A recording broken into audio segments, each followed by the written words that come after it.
अस्सलामुअलैकुम, मैं हूं तहमीना शेख। मुस्तफ़ा कत्ल केस में बड़ी अहम अपडेट सामने आई है।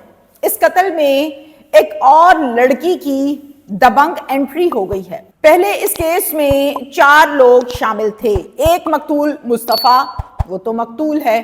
अब हम दूसरी साइड की जब बात करते हैं तो नंबर 1 मुल्जिम अरमगान कुरैशी, नंबर 2 दोस्त शिराज बुखारी, नंबर 3 मार्शा शाहिद, और अब बात करेंगे हम चौथे किरदार के हवाले से। एक और लड़की सामने आई है, इसका क्या नाम है, ये कहाँ रहती है, इसका इस कत्ल में कितना किरदार है, इस पर मैं आज बात करूंगी। ताल्लुक क्या है इसका इस केस से। इसके अलावा इसके कत्ल से पहले एक सीसीटीवी फुटेज भी सामने आ चुकी है। सबसे अहम बात, बलोचिस्तान में लाश को जलाने के बाद अरमगान कराची नहीं आया, शिराज कराची नहीं आया, बल्कि कहीं और ये दोनों गए। वो किस जगह पर गए थे और वहां करने क्या गए थे, मजीद भी बहुत कुछ आज के वीलॉग में इस केस से रिलेटेड जो मैं आपके साथ शेयर करने जा रही हूं। सबसे पहले आते हैं हम इस चौथे किरदार की जानिब, यानी इस लड़की की जानिब। 8 फरवरी को जब पुलिस ने अरमगान के बंगले पर जब रेड की थी तो उस वक्त अरमगान सब कुछ अंदर बैठा सीसीटीवी फुटेज में देख रहा था। ये अकेला नहीं देख रहा था, बल्कि इसके साथ उसी कमरे में कोई और भी था। अपने सिक्योरिटी गार्ड्स को खुद इसने कहा था कि इन पुलिस वालों पर अटैक करो। बंगले के फर्स्ट फ्लोर पर एक कॉल सेंटर बना रखा था। जब रेड हुआ था तो उस टाइम इस कॉल सेंटर पर काम करने वाली एक लड़की जिसका नाम एंजेलिना है, ये भी कमरे में मौजूद थी। इससे ये कहा अरमगान ने कि तुम बाहर चली जाओ, पुलिस को जाके भटकाओ, उनको बातों में लगाओ, उनसे कहो कि अंदर 20 से 25 गार्ड्स मौजूद हैं, आपकी नफरी कम है, आप लोग नहीं संभाल पाएंगे, आप लोग ऐसा करें कि मजीद अपनी नफरी को बुलवाएं ताकि किसी किस्म का मसला ना हो। अगर तुमसे पूछें कि तुम कौन हो तो कहना कि मैं कॉल सेंटर पर काम करती हूं, मैं तो खुद अपनी जान बचाती फिर रही हूं और जान बचाकर यहां से भागना चाहती हूं।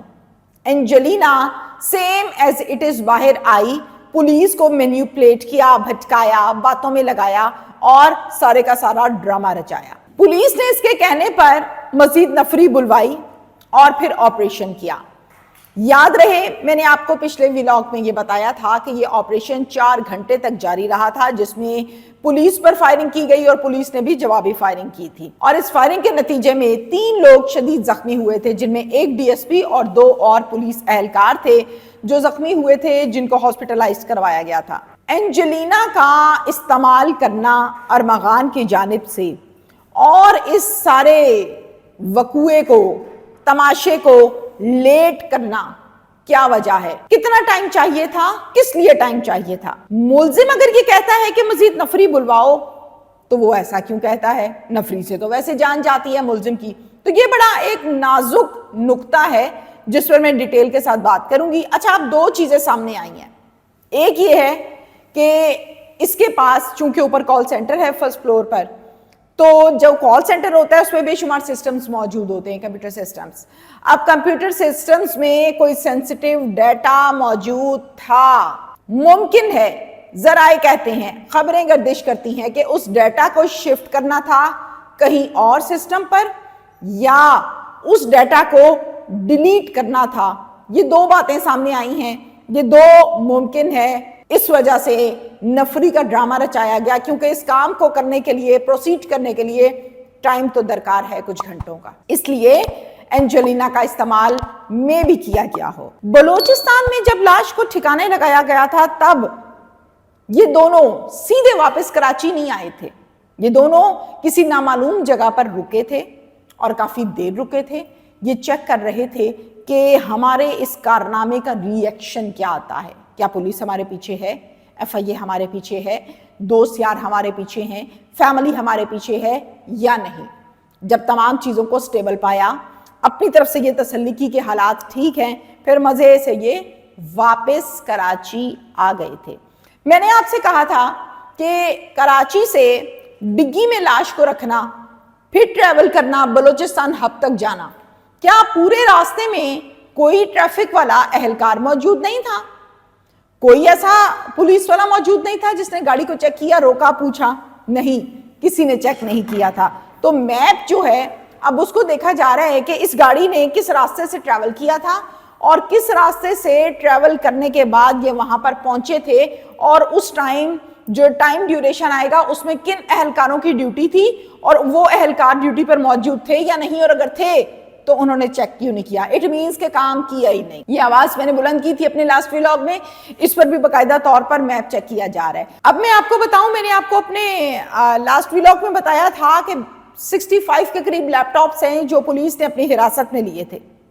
रेड के दौरान जो सामान मजीद इसके बंगले से लिया गया है उसकी डिटेल्स भी मेरे पास मौजूद हैं, जो मैं आपको पढ़कर डिटेल के साथ वर्ड टू वर्ड सुनाऊंगी ताकि आपको पता चल सके कि किस लेवल के कारनामे हुए हैं। ये है जी, एक अदद स्नाइपर गन मैगजीन, एक अदद MP4 गन, एक अदद 223 राइफल, एक अदद स्नाइपर गन की गोलियां, 320 राइफल, 222 की गोलियां, 150 गोलियां 9mm, वाह, 200 गोलियां 9mm, 800 गोलियां राइफल 222, 400 गोलियां राइफल WP/47, 210 गोलियां राइफल 224, 600 गोलियां राइफल 223, 60 अदद लैपटॉप्स डेल कंपनी के, 4 अदद लैपटॉप्स HP कंपनी के,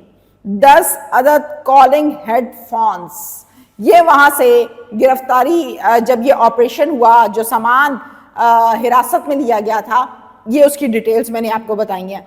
गन्स हैं, गन्स के साथ साथ उनकी आगे से जो नंबरिंग लिखी गई है वो भी मैंने आपको बताई है। अच्छा, अब मैं आपको यहां से ये भी बताऊं कि सिर्फ ये पहला मुकदमा अरमगान पर नहीं हुआ, बल्कि इससे पहले भी ये मुकदमात की जद में है। 4 पर्चे ऑलरेडी इसके ऊपर पहले भी दर्ज हैं, पहले भी ये जेल जा चुका है। इसके साथ साथ मैं आपको बताऊं कि 2 करोड़ रुपए की तावान की जो रकम है वो डिमांड की गई थी। इसको कॉल आई थी इनकी वालिदा को, जो कॉल अरमगान ने खुद एक इंटरनेशनल नंबर से करवाई थी। कहावत है, जो ज्यादा सियाना बनता है वो अक्सर कुएं में गिरता है। अब इसने जो चाल चली वो चाल पड़ गई गले। कैसे? जो रैंसम के लिए कॉल करवाई इंटरनेशनल नंबर से, वहां से ये लड़का हुआ असल में ट्रेस। पुलिस जितना का काम करती है वो तमीना शेख को नहीं, पूरे पाकिस्तान को पता है। वो कराची की है, वो पंजाब की है, वो बलोचिस्तान की है, वो KPK की है। CIA कितना काम करती है वो भी सबको पता है।